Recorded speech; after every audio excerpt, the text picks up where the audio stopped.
Here we are on Cricbuzz Comm Box, just trying to figure out how Team India can possibly take a wicket. And the only solution we seem to have come up with is the man who's accompanying me on Cricbuzz Comm Box with all his skills, as well as the curse of the Comm Box, Zaheer Khan. It appears that's the only way at the moment India look like taking a wicket.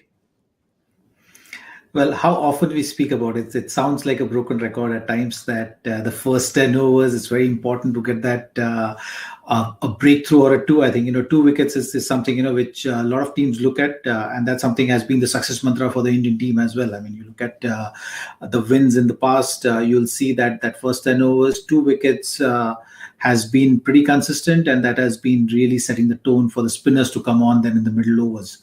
And every time you've seen that not happening, you'll see that a lot of pressure has been put on the spinners coming in that middle phase to turn things around.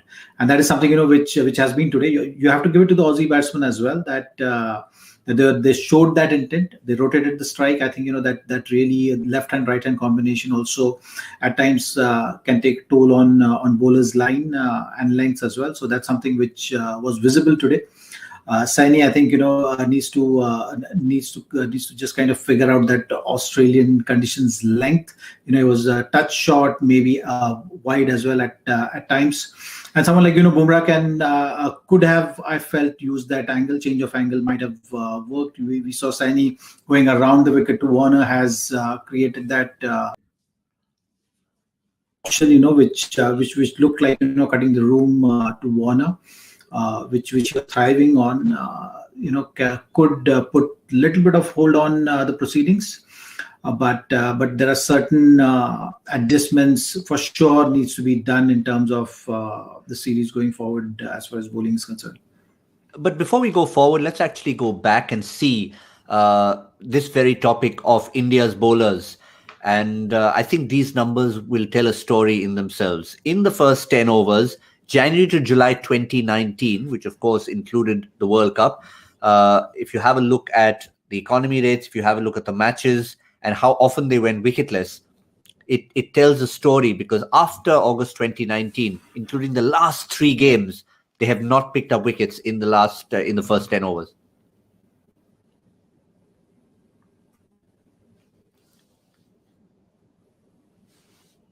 So if you just have a quick look at this, and this is what I'm shortly going to get Zaheer Khan into this, but I'm just going to stay on the graphic a moment. Have a look at the 2 wickets, and that is, I think, what's most important. 12 times, that 2 wickets, and then you can see what happened after August. That is exactly the case, isn't it? And that's what we've been talking about. That first block of ODI, that first power play is a very important phase.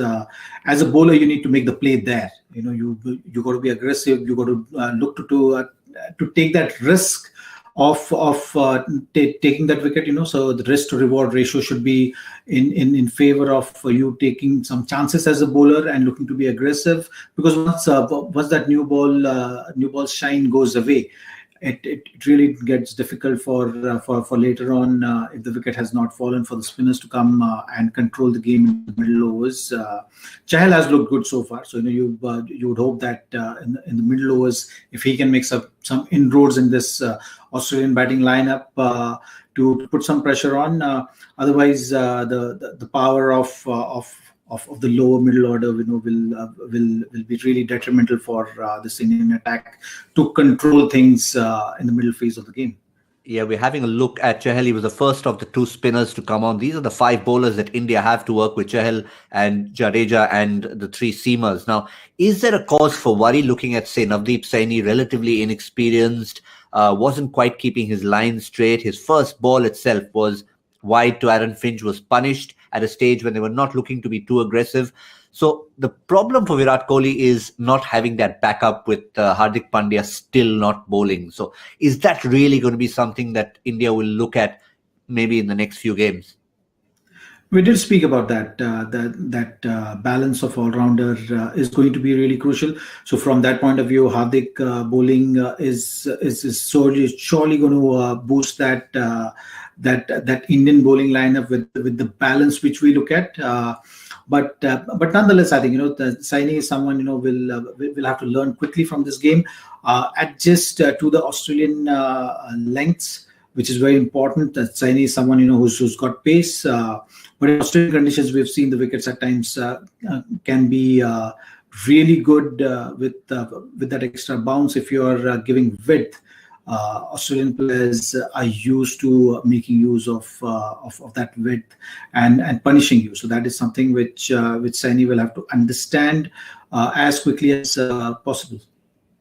Just a quick one to finish with now. What is Australia's approach from here on? We've seen that both batsmen at that stage, when we looked at it after 15 overs, both striking under 100, which is fine. We've all got a diet of T20 cricket and expecting everyone to be striking at 150. But that's exactly what they've been doing. As you said, rotating the strike, keeping it simple. But now do you think at least one of them will start getting a little more aggressive against the spinners because of the batting lineup to follow? They'll have to. I think they've laid a solid foundation for the middle order to come in right now. So one of them will definitely be looking to be aggressive, putting pressure on the bowlers in the middle overs. So most likely, I think by what we've been seeing with Australian team, if they've not lost wickets, Aaron Finch is someone who's been good with putting pressure on spinners. So he will be the aggressor, which Indian bowlers need to be wary of and plan accordingly. They've been running really well between the wickets, so that's something which is going to keep all the fielders on the toes. And from India's point of view, a wicket early is something which is going to turn things around. If not, I think things can be difficult in this next phase of play. Yes, certainly will be. We will, of course, assess the next phase of play and come back in the 35th over. We don't want to remind Indian viewers about the 258 partnership that they did have. It wasn't too long ago, but it's in fact just 6 runs away from my predicted end of 50 over score. Just shows how wrong I am, at least at this stage. I could be proven wrong. I wouldn't mind being proven wrong. Thank you, Zaheer.